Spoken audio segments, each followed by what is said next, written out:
Good evening. We're live here with Samantha, Leopold-Sullivan, and we're going to talk about all of her adventures since I've last seen her. I guess it was maybe at Alfred or Sloths a few years ago.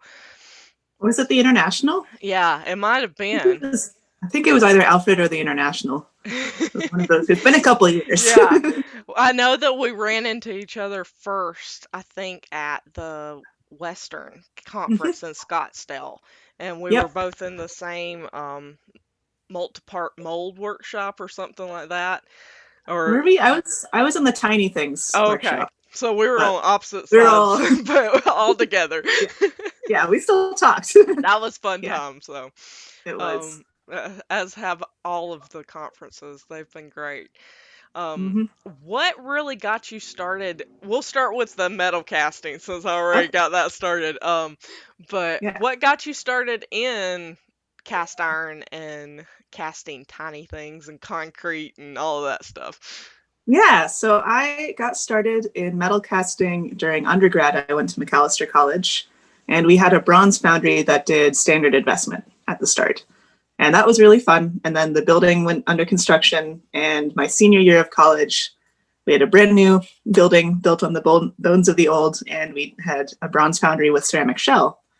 And so I stuck around for a couple of years as graduate apprentice, basically Nice. TAing the sculpture class.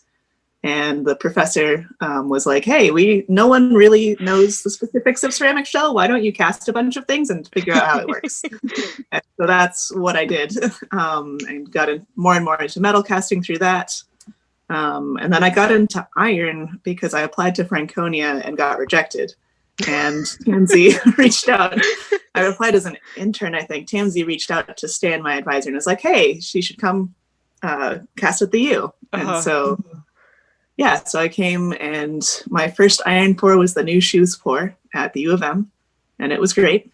It was a lot of fun. It was very different from bronze. It was my first very. time encountering and making sand molds. We were pouring a really big one that like exploded out the side at me. It was very exciting. No burns. And that's how I got bit by the iron bug, and I've been doing iron ever since. Mostly, it's been interesting doing it unaffiliated with an academic institution until I went to Alfred. Like going to the conferences, it was just like me by myself instead of with the crew. Right. And then doing that, and then going to Alfred and having the crew, and then now being post Alfred. Um, yeah, back up my own again. Yeah, but you're back out there with Tamsi and everybody in Minnesota, right? Well, Tansey's in Wisconsin now. Oh, okay. Yeah, because of the whole thing at the U. But yeah, I'm back in Minnesota, so I can roll with the U of M crews and the Nice. MCAT crews. And they're great. I have a lot of good metal casting friends, some of whom may be watching, which would be cool. um, yeah. No, I love the community of iron casting. I love the process of iron casting. I love that it's recycling metal and that it's just like so bodily involved. Hmm. It's really I do great. too. So How has, I guess, tell me a little bit about how that all relates to some of your textile work because I know for me, I like that duality between the two materials and how, or even just like soft objects, because you do a lot of the silicone and everything like skin-like materials. How did you come to start doing the textiles and then doing that juxtaposition between the two? yeah, so textiles are really my background. When I was in high school, I worked at a yarn store and was teaching knitting classes. I took fashion design. Like I wanted to be a fashion designer for a brief period of time, and then went back into just more general arts and sculpture. Yeah, I love how durable both metal and textiles are, and how they're durable in totally different ways. Like fabric things, you can throw it against a wall, it'll just bounce off, it'll be fine. It won't do that well outside in the elements, Mhm. but it's a very resilient material. I think resilient is the better word. And then with metal casting, bronze especially, like you can throw that through a wall and it'll Right. probably be fine. Iron's a bit brittle, Hmm. but if it's thick enough, it's probably fine. And it's durable enough to be outside. Hmm. So I really enjoy that aspect of them, like the durability, ability to bounce back from dropping, because I drop things a lot. Oh yeah, Um, me too. And I also really like the transformative nature of it, of with sewing, like you're taking something apart and you're putting it back together. And you're taking round things and flat things and transforming them into round things. Or taking linear things and transforming them into dimensional things. So that's what I really love about textiles. And then with metal, you're taking an object and you're sending it through several metamorphoses. Like you'll have your pattern. Maybe you make a silicone mold, then you make a wax, then you make another mold, then you make the casting. Then if you want to, you can make a mold of that and just repeat the whole process over. Right. So there's so many translations and there's so many moments when the process itself can have an imprint in the work. I really like that. For sure. That's similar to what, and then the fact that the iron, especially in any of the cupric based metals, brass and bronze and everything, they can actually leach off with the patinations. They start leaching onto the fabrics and stuff. So it's really cool how all of that works. Yeah. They can just work together and do some really interesting things. It's really cool that we sort of have similar backgrounds in the textiles, because I learned how to knit and crochet from a very young age, so it's really cool that you actually had like the knit and the yarn shop experience and stuff like that. So that's really cool. Yeah. And I feel like the fashion design background especially has been super helpful for sculpture, because it's like how to make flat things round. And so if I need to fabricate something, I understand like the general principles of it, even if it's metal rather than fabric. Right.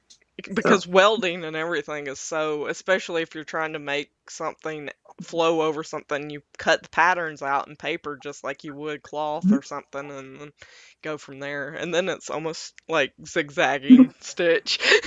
Yep. Yeah. So while you were at Alfred, I saw a lot of light in your work. You were working in the neon shop and stuff like that. How was that experience? Because I've only got to do some glass blowing and stuff, and I've wanted to try neon, but never really had the opportunity. So I'm interested in how you enjoyed, or what you learned from that experience. Yeah, so neon is really fun and really frustrating all at the same time. It's like exactly the opposite of textiles or metal casting in that it's so fragile, and it can fail. Like, I guess similar to casting, it can fail at any point in the process. So with the metal casting background, I kind of like had accepted failure, because you always have the mold that busts or doesn't do what you think. But with neon, you can be at like the final stage of pumping the tube, and then it pulls a hole and it's done for, and it's like, start over.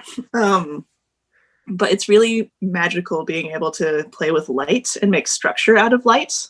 I've been really interested in, and things I was doing in grad school is using neon as a structural material, which it's absolutely not supposed to be. And using that with latex to then make forms that stood up. And I want to continue playing with that work. It's just been a matter of like studio space, where do I put it all kind of problems. But I really enjoy like the focus required in bending neon. And it's always fun playing with fire. Oh yeah. It's just magical when you make the thing and you plug it in and it works. And then you like rig it up with the latex and it still holds, and like you haven't broken anything. I can imagine. That's wild. And does it get hot? Like, does the neon itself get hot while you're have it plugged in after? So like can you wrap it with fabric or the latex or whatever? Yep. Yeah. Neon gets up to about body temperature when it's on. So you can wear it. That's wild. Yeah. That was actually one of the projects in the neon class that I took. Was a wearable neon project. You made a hat, didn't you? I made a mohawk, and then I made like a profile thing. I remember those pictures. That's awesome. Now, with that process, do you have to have, like, space-wise, do you have to have, like, a annealing kiln or anything specific, like, equipment-wise? So you don't need a kiln, because you don't anneal it generally, but you need the torches for bending it. So like a ribbon burner and a crossfire and a little hand torch. are generally like the three main ones that you need. And then Okay. you need the manifold to bombard the neon. Like that's the big scary piece of equipment in the neon studio is the bombarder, because what it does is it runs, you pull a partial vacuum in the tube, and then you run a lot of electricity through the tube in that partial vacuum, and that heats up the neon, burns off impurities, and also somewhat anneals it a little Uh-huh. bit. You put a little piece of paper on top, and if it burns, then that's when you know you got it to the right temperature. um, yeah, so running the bombarders, like that's one that you need like a dedicated space for, because if someone who is not in the right spot relative to the bombarder, it can arc to them and kill them. Mm. Wow. So yeah, it's intense. So you really need to make sure that area is set up such that people can't wander into it, pets can't wander into it, and you're also dealing with mercury a lot of the time, so it's really Right. not something to do in your house. So just the combustion alone needed to bend the glass is not Uh-huh. really something to do in your house. Yeah. No. So yeah, maybe a garage, but well ventilated. Hmm. For sure. That's really Yeah. wild. So it's a lot like lamp working or the bead type situations that you might see in the mall or something. So Yeah. that's really cool. It's similar, bigger torches, but Yeah. similar. Yeah. You have to blow into the tube sometimes to keep it from collapsing on Oh, itself. I bet. But yeah. Really wild. I remember how difficult it was to pull the canes and stuff in Mhm. the glass shop. So I can only imagine how it would be if you have a tube that you're Mhm. dealing with. Yeah, luckily you can get the tubes like already done, so you just have to bend the Oh, tube. that's cool. Sometimes you have to like shrink them down or make them bigger, but generally you're just bending the tube and splicing the tube. Hmm. You could make your own tube. Some people in my class did that, and that was interesting. But it's harder to get it to work right, because like with the when neon is done, it has the gas in there at a fairly high vacuum. Hmm. So it's like mostly vacuum, little gas. And so that puts a lot of pressure on the glass. And so if it's not round, if there's any corners, it'll Right. just pull a little hole when it's hot, or it'll break. That's crazy. Yeah. Really wild. Yeah. But once it's all together, it's actually pretty robust. Like, unless you seriously drop it, it's probably Hmm. fine. Or like torque it or something. That's wild. Yeah. Well, tell us a little bit about your background and like what the inspiration behind your work is, because it's a lot. I see a lot of anatomy coming Mm-hmm. through, and then like comforts of home, even, or like memories and stuff like Mm-hmm. that. So I'm curious to hear it directly from you because I don't think I've like had the chance to read an artist statement or anything before. Yeah. Yeah. So I guess, general background is I've always been a maker of things. It's always been how I process things is by making things. And so with my art, a lot of it is just the act of processing emotion through externalizing into the art. And so then it has different series depending on where I'm at and what I'm doing and what I'm thinking about. And so a lot of the work that I did in grad school was about diving deep into myself and trying to untangle all the emotions that I had been suppressing for like 10, 15 years. And ways to unwind dark emotions, ways to reconcile with myself and reconcile with one another, and ways to find a path forward when things seemed hopeless. Hmm. It was a very hard time, but we made it through. Um, yeah, and so that's a lot of the work grew out of that. And even before I was conscious of that's like being the way that I was working, I was still doing that. So now looking back at earlier works, so I was like, okay, this is what I was thinking then. That's what I was thinking then. And of course, like it has to do with the wider world as well. Right. And I wanted to talk to other people. But I think at the core, it's the insides coming to the outsides so I Hmm. can look at it better. So That's yeah, in ways to explore like the structures that we're surrounded by and affected by, and whether or not they're valid structures. So, very true. yeah, I like that. It's a very eloquent way of putting all of it for sure. thanks. That's my hardest part always is like trying to figure out how to describe my art and what the core of it is, other than like farm girl southern influences and a bunch of rust. It's really hard, but I mean there's so much in there that you have to unpack. It's like with me, like you were saying, you were working in a certain vein and then you sort of see changes and then it's like it circles all the way back around and Mhm. you start like you might venture off in a totally different direction, then suddenly it all comes back. And so that's really cool. Yep. Yeah, exactly. It's all connected by a common thread, even if it's in diverse media Hmm. and using Oh some yeah. different tools. Yeah, a lot of my grad work, I conceptualized it in terms of emotional bodies in relation to structures. So, like with some of the neon, these pieces weren't the most successful, so they didn't end up in the thesis show. But I was doing structures out of neon, and then with latex, emotional bodies, interacting with them. And it's like, is this a healthy interaction? Is this a bad interaction? Like, what how do we relate to the things that we impose on ourselves and each other, and what is it like, which of them are helping us stay upright and afloat, and which of them are dragging us down or enclosing us, or Right. yeah.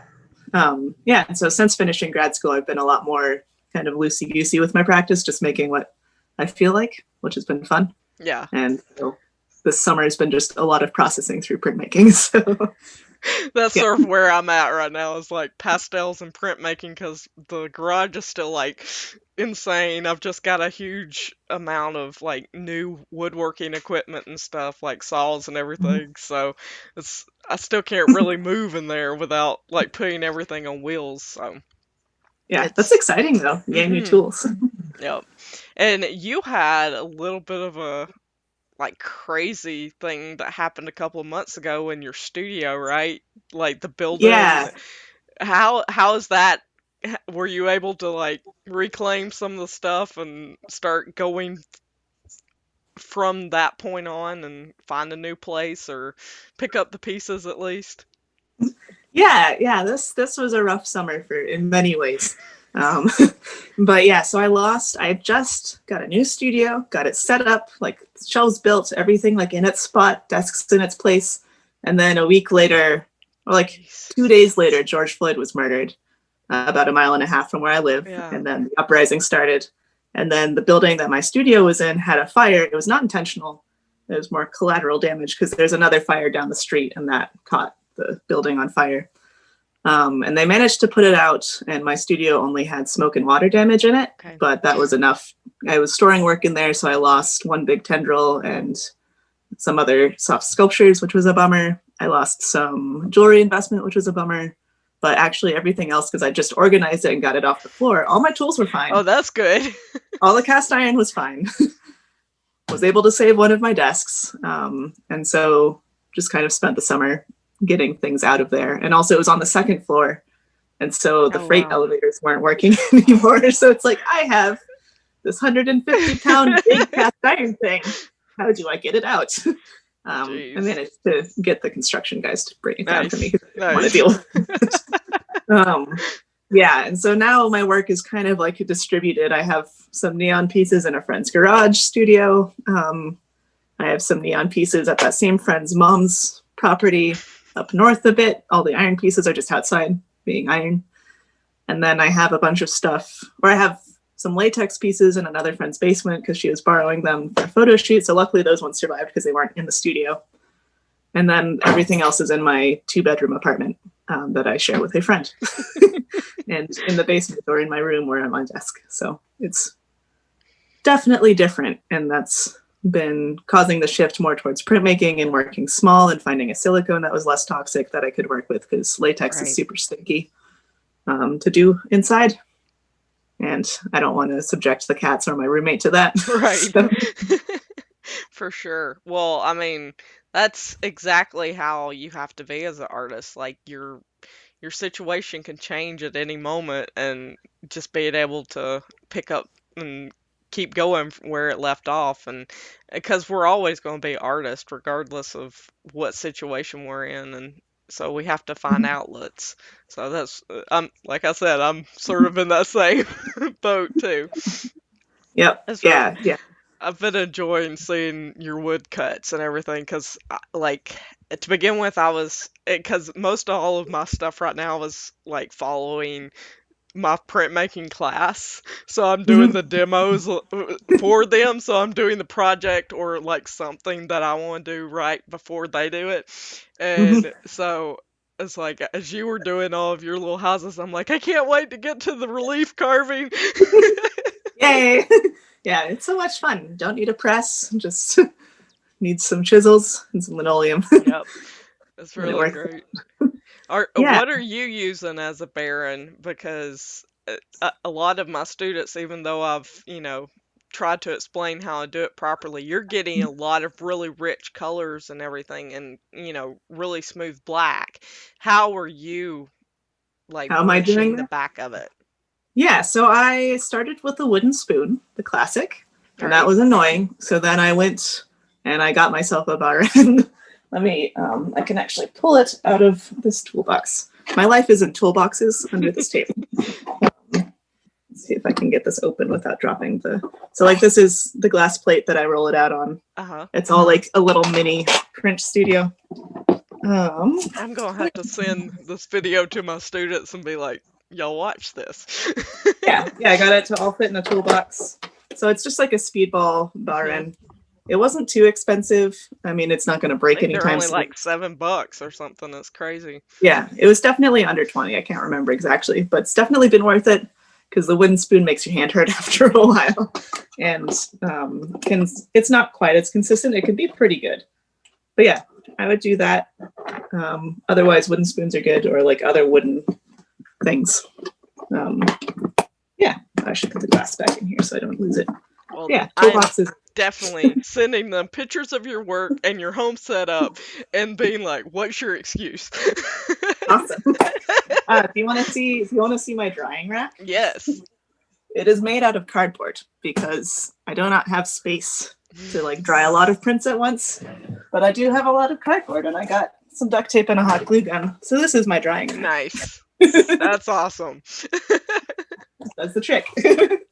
So I can dry like since I'm working on 5x7 paper, I can dry Uh-huh. like 12 prints at a time. Nice. Yeah, and it's also nice like for storage of light things. For a while, I had the silicone skins just like on it so that they'd be out of my way. Hmm. But yeah, so it's just kind of have a project in a toolbox and then put the project back in the toolbox, put it under the desk, bring the other project out of the toolbox. Nice. So yeah, it's been fun working small. I really enjoy that relationship to the body, Hmm. like being able to hold the thing, either like hug it or hold it in your hand. I think that's my favorite scale to work at anyway. So rather than monumental or larger. Hmm. So, yeah. I fluctuate, I think, when it comes to that. It's Yeah, pretty crazy. it's fun to make installations or environments that you can like be inside of. Hmm. I like that. And then I like things that you can hold. I guess it's just all that interaction is Yeah. what I want. I think that's a lot of why, like, we're probably drawn to each other and enjoy each other's work so much is because we both have those type of qualities going on. So Mm-hmm. that's Yep. really cool. I hadn't thought Yeah. about it that way though. Yeah. It's definitely a huge part of it. Um, did you ever think of doing like nursing or anything? Because you do sutures so much. I'm like, is that just her sewing background or is like she actually? It's mostly my sewing background. For a brief moment, I wanted to be a vet when I was little, but then I switched to microbiologist and then urban planner, and then went to college and did studio art and environmental studies as a double. Briefly thought about architecture, realized that I don't actually like the act of doing architecture. I like my simplified little houses. I don't Yes, want to build actual houses. right. Um, and yeah, so yeah, I never actually considered going into medicine too much. I think at some points people would be like, "You'd be a good surgeon because you have like such good fine motor control." It was like, that's a lot of school. Yeah, I for sure. like and very high stakes. Hmm. So Yeah, that's pretty crazy. yeah, I also thought about going into like mechanical engineering or something like that, but ended up not. So Yeah, I could see you doing that for sure. yeah, So, lots of options. so you you were originally from Minnesota or I grew up in Arizona. oh, that's right. Yeah, I grew up in Tucson and Phoenix. So when I came to the Western, I just stayed at my dad's place. It was Nice. nice. Yeah, and that was part of why I could go to the Western. Was like, okay, I That's don't have to great. like a place to stay. I've got that. I can see family and friends, and That's yeah, perfect. I remember that now. But you traded all of that for some of the like snowiest cold. You got fed up of the with the heat or what? yeah. I'm not a fan of the heat. Never been a fan of the heat. I like snow. I like seasons. Seasons Hmm. are good. I do miss the mountains, and I miss the sky, and I miss the smell when it rains. Like those are the big Yeah. things I miss about Arizona, other than like friends and family. Because it's pretty flat up here, and we don't have the creosote Is it bushes. really? Oh yeah, the Yeah, creosote, all of that's the deserts and everything are just amazing, but it's flat in Minnesota. I've like skimmed uh, along the like Mississippi, I guess, mhm. the Wisconsin and Minnesota border one time, Yeah. and That's the least flat part of Minnesota. that's crazy. Oh, you froze. You did too. There it Okay, goes. okay, we're We're back. back. Yeah, but that was, I think that's pretty much the least flat part of Minnesota. I guess Duluth is also a little hilly, but like near the water, it's got more going on, but Yeah. it's nothing like the mountains out west. That's crazy. So, But I mean, that makes yeah. sense because it's not quite as far, I guess. It's more of the still the Midwest and everything. And Yeah, it all got flattened by glaciers.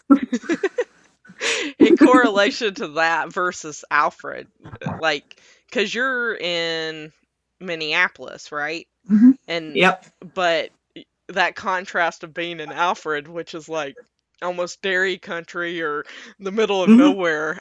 Hmm. How was that? Did you I definitely like I grew up in that, so I wanted sort of the complete opposite. And Hmm. it's funny that you went the other way too. Yeah, yeah, it was definitely, I'd never lived in a small town for that long. Like I'd maybe like worked for my undergrad advisor on his farm for the summer, but that's only a few months. Hmm. So yeah, Alfred was definitely, I would say it was challenging. I enjoyed like running into people a lot. That was fun, and being able to walk everywhere, but I Right. don't drive. And so that was really hard, Hmm. like trying to get groceries because there's not a big grocery store in Alfred. There's just Right. like the little expensive local place and the Dollar General. And there's like the next town over has the grocery store, and there was a bus, but it only went like twice a day, which was not great.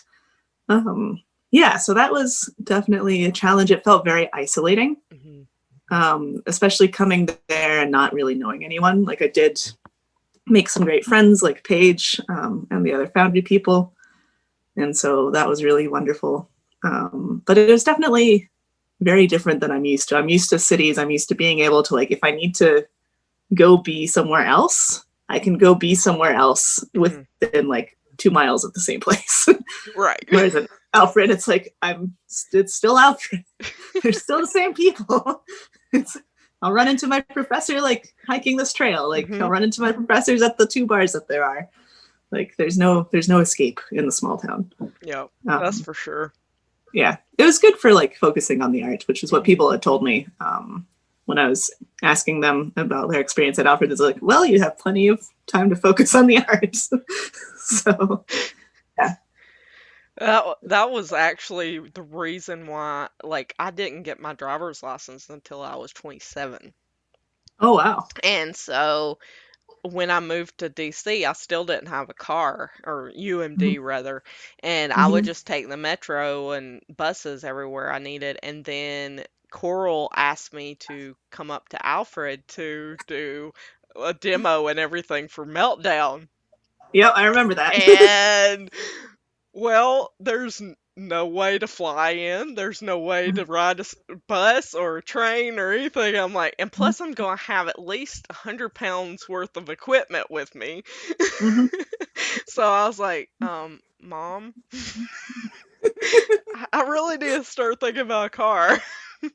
So that was what segued into me driving more. So Yep, that's the funny. sculpture. Darn sculptures. Yeah, Yep. that's been my main. I'm on learner's permit number 3. I just really don't like driving. It's really anxiety inducing for me. Like Mm, molten metal, fine. Molten metal flying at me, fine. Driving, no. yeah. Yeah, so it's been definitely interesting working in very heavy, bulky materials Mm, and then being like, how do I move this? right. But luckily, I have a lot of wonderful friends and I can help them with things and they can help me with things. And usually, if I need a car to move the thing, it's big enough that I need another person to help me Hmm. move the thing. So, Yep. That's yeah. where Alyssa always comes in for me. She has the van. I have the like Pontiac, and if I can't get it in there, I'm like, okay, Alyssa, what's your schedule like? We're going to get something. Yep. So Yep. it Yeah, works out. exactly. But a lot of the folks around here, like they'll have small like Priuses and stuff so that Mm-hmm. they can zip in and out around the town, DC and like get better gas mileage and stuff. And then they'll just rent a U-Haul, like a van or a truck or something when they need to do bigger installations. And it's really interesting how they make it work. Yep. Yeah. The balance of it. Hmm. Yeah. In the Twin Cities, I think a lot of my friends have cars that have a surprising, like, unexpected amount of storage that they can finagle in there. And then I have a couple friends that have trucks. And so it's just kind of like the exchange of like, what are we moving? Right. Who's available? Who's buying dinner? That kind of Exactly. thing. Yeah. Yep. Yeah. It's So. pretty crazy. Mm-hmm. Um, let's see. Well, since I have zero clue about Minneapolis Mm-hmm. and the art scene there, we no, it was supposed to be Detroit this year for ICA or the ISC rather, but Yeah. they should do it in Minneapolis sometime. I Yeah. would Yeah. think. Yeah. And like you were going to come out to Franconia this summer, right? Yes, I was But then supposed that to. ended up not being a thing because Thank pandemic. COVID. Yep. It would have been hard to do that and still Hmm. be COVID safe. So Yeah, it yeah. would have been. So Yeah. fill me in a little bit on the Minneapolis art scene. Yeah. So one of the reasons that I moved back here after Alfred, like, so I came here for undergrad, stayed after undergrad, and really started putting down roots, and then left to Alfred, and then finished grad school. Was like, I want to come back to the Twin Cities. And the reason is because the art scene is very friendly, and it's small enough that you can know most of the people, but big enough that it's not claustrophobic, Hmm. if that makes sense. And there's enough like variety of things. Like I came back here and I knew volunteering at the Chicago Ave Fire Arts Center, which is a mile and a half from me. I can do neon. I can do smaller scale metal casting. Like I can do welding. Like That's that's awesome. got all the things. And then at my undergrad, if I went back there, I could either audit a class or volunteer in exchange for access to their shops, which are quite fancy and nice. So that was also an option. And then there's High Point Center for printmaking, Northern Clay Center for clay stuff, Foci for glass blowing. And so it just like it had That's all really the awesome. things. Yeah, it has a very wonderful network of nonprofits. And then that's also a lot of teaching opportunities and Mhm. other opportunities. So I've been teaching through a nonprofit called Artistry, which is based in Bloomington, which is one of the southern suburbs. And that's been really fun. They also do like some lamp working classes as well. But I've been mostly teaching sculpture or 2D, mostly right now 2D over WebEx. But Mhm. um, yeah, and they do residencies with schools. And so there's that. And then with Franconia, pre-COVID, I was teaching with their Kids Make Sculpture summer program off and on, which was really fun. Yeah, there's just like, there's a lot of richness in the art scene in the Twin Cities. Mhm. And it's definitely a place that's gentrifying pretty rapidly. So I'm worried about that. I'm worried about like all the people who are making the things getting priced out Right. of the city. Yeah. It's not quite there yet, but I can see it coming, especially like the Northeast part of Minneapolis is kind of the artsiest. And now it's like one of the more expensive Mhm. places with like all these fancy condos going up. So, Yeah, that's happening a lot around DC area and stuff too. It's just the gentrification just keeps eking out. So some of the smaller studio spaces and stuff, if they don't own the property, they're just out. And it's really sad. yep. Yeah. Luckily, there are some places in the Twin Cities that are artist cooperatives. and like artist loft cooperatives. So you can like buy in there and then live there, and like the community owns, like the community that lives there owns the building. So they are stable. There's other places where the community doesn't own the building. There's a lot of hybrids, but I do like, I think because it is kind of post-industrial, there's a lot of nice big buildings that are now studio spaces. And so, yeah, so that is good. And there's a lot of good little galleries. It's definitely not as like big as New York City or LA or whatever, but I like the scale of things. I like being able to, like, some people joke that the Twin Cities are 3 small towns in a trench coat because it's a city, but you'll still, like, once you're part of the community, you'll see people everywhere. Right. It's like, oh yeah, hey, how's it going? Like, it's just, yeah, it's a nice balance. And everyone here that I've worked with has been really generous with their time and expertise. And it seems like the art community here is really focused on sharing and like building each other up. That's and there's nice. also lots of funding. Oh, that's there's good. Like state arts board grants, there's other grants, regional grants, like it's good. That's really great.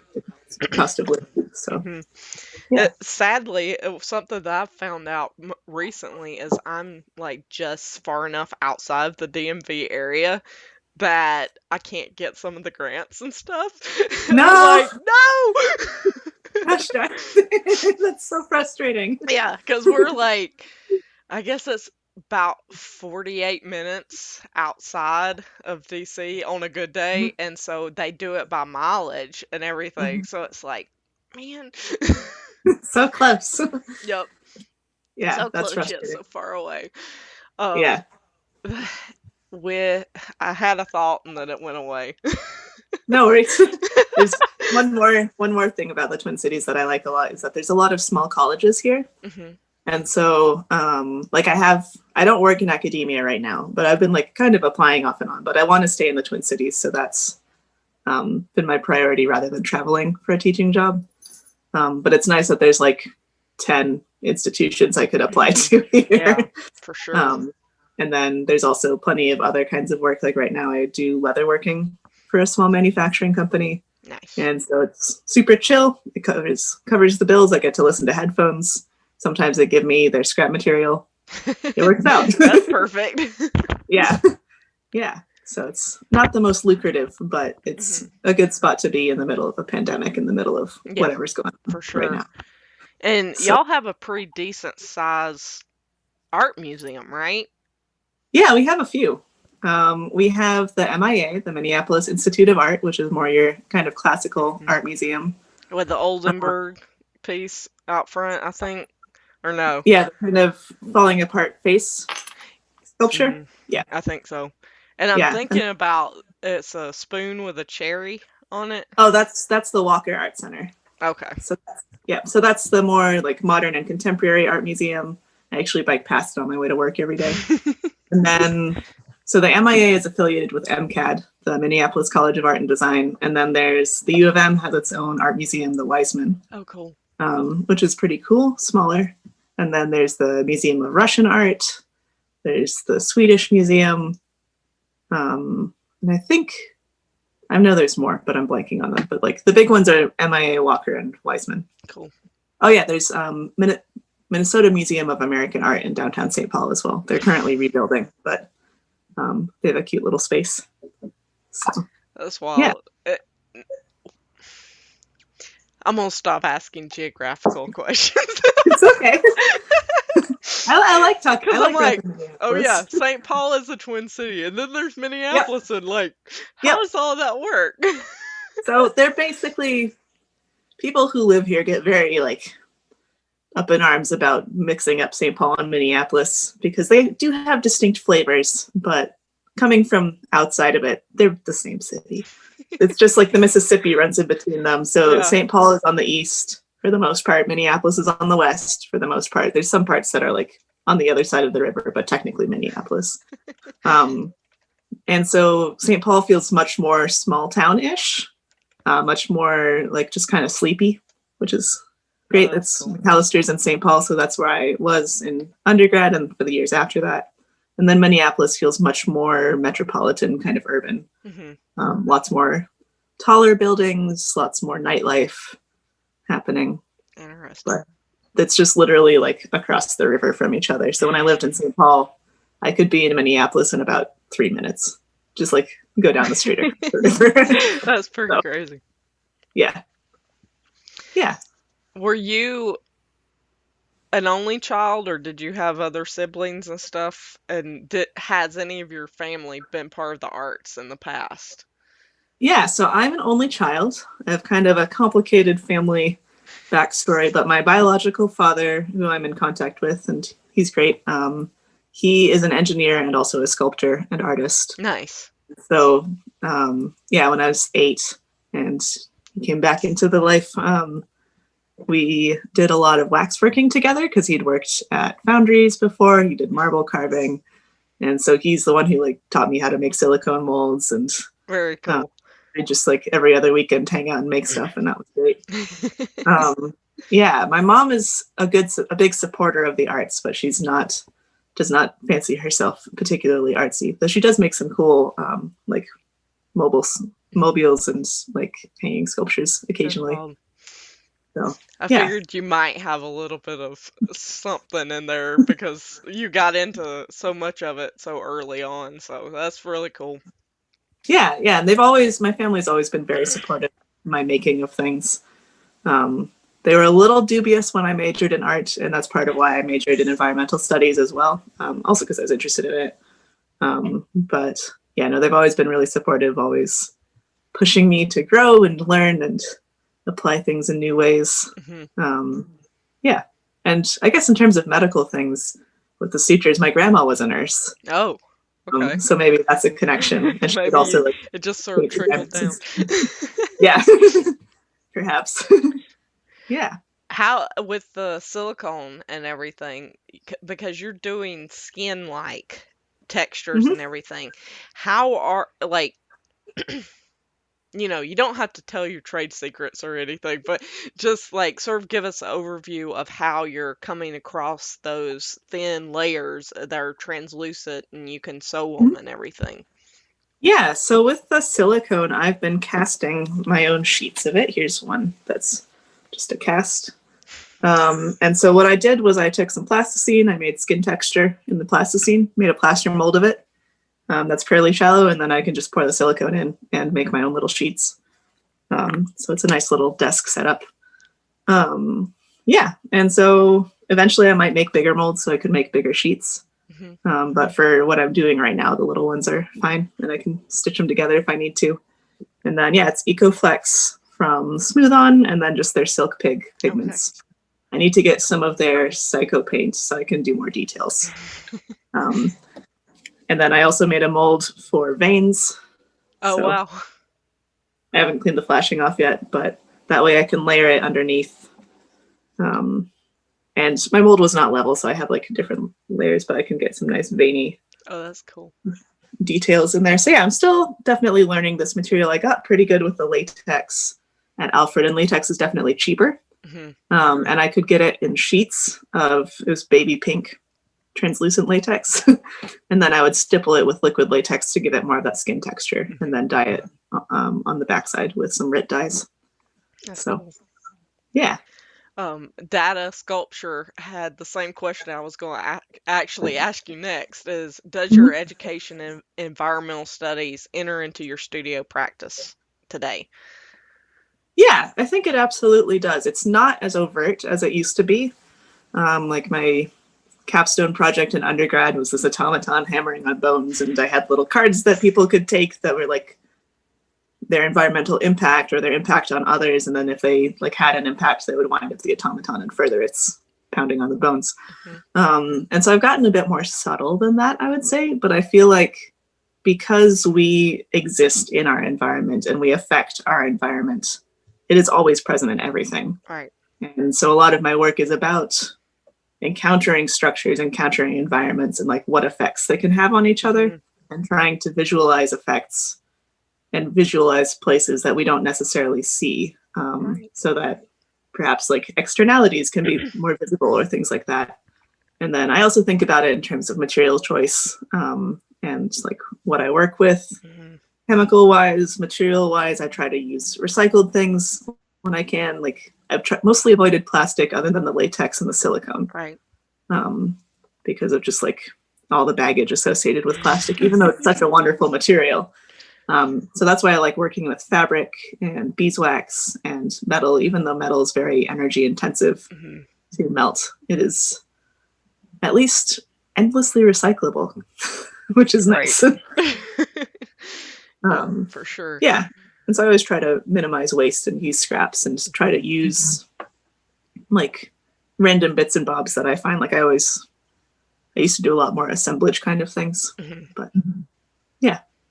Yeah, that's cool. Because I feel like that a lot of my work, I'm trying to be able to talk about it more in that vein because I feel like locations like Sloths and Bethlehem Steel and those huge industrial, I mean, Minneapolis is full of them, Mhm. those huge industrial buildings, they've created such a ecosystem within their own like little environment, and it like affects the whole entire like community, the Mhm. land, the growth of plants, everything is affected. And so it's really Mhm. interesting how you translate that as well.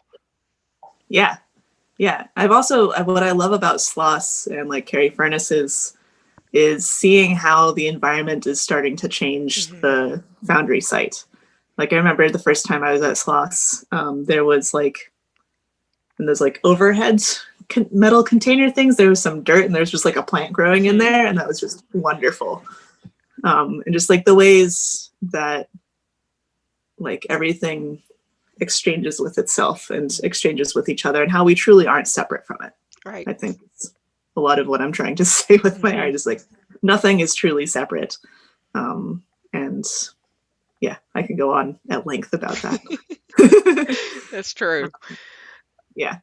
So The I'm gonna wrap it up here in a minute because we've been talking for a while. But if y'all have any more questions, anybody that's out there, please let us know. But tell me a little bit more about those adorable teeth. the teeth, the Yeah. fabric teeth. Hmm. Yeah. So that was when the pandemic first hit. I got furloughed from my job for about a month. And I was like, you know what? I'm just going to work on whatever I want to work on and work on it as slow as I want to work on it. And so I had on the bus to work at some point before that. I was just like staring out the window, letting my mind wander. And the idea popped into my head of a little house with a fence made of teeth. And it's like, okay, I'll make a little house with a fence made of teeth out of fabric because I have a lot of fabric and I can't leave my apartment. And it's easy to do. And so I just started stitching the teeth, and then people wanted them as earrings and people wanted them as pins. So now they're available on my Right. website as earrings and pins. Hmm. And they're quite fun to make. And it was really nice when I figured out how to make the molars. Oh, I Um, bet. yeah, and like get the little indent in and just more like sculptural with the fabric. Hmm. And with sewing and just taking rectangles basically and making them into like very interesting round forms just with stitching. That's So cool. yeah, so I still haven't finished that project because then I made the house, but I don't, it doesn't quite feel right. So Hmm. currently I just have all the parts sitting on a shelf and eventually I'll pick it back up again. I But I think totally they're fun. understand that. The works Yeah. in progress. Yes. Yeah. It's also fun making teeth that are soft because Hmm. it's such a different thing. I've thought also about casting some teeth in silicone. We'll see if that That'd happens. be interesting. Yeah. I do have my wisdom teeth from when I got them out. They're actually right over here. I think only one of mine actually survived. All the rest of them were impacted so much they had to like cut them. Oh no. Yeah. Yeah. They were only able to get the top ones out, but they got them out whole, and so I Hmm. now have them for something. Maybe I'll mold Nice. them. We'll see. Hmm. So That'd be cool. So I'll definitely take and put her information in the credits below, and y'all can check out her jewelry and everything because the holidays are coming up. yep. Yeah. Support Yeah. artists. Yeah. I'm on Instagram. I'm on Patreon. I have a website. So and it'll all be in the links, Yeah, cool. show notes. Send me the Patreon because I don't have access to it. I don't think so. Okay. It's on my website. Okay. There's a tab for Patreon. Okay, So cool. cool. Awesome. Thank Well, you so I'll let much. you go, and it was wonderful talking to you. Yeah, it's great talking to you too. Have a good rest of your Yep, nights and a good week. you too.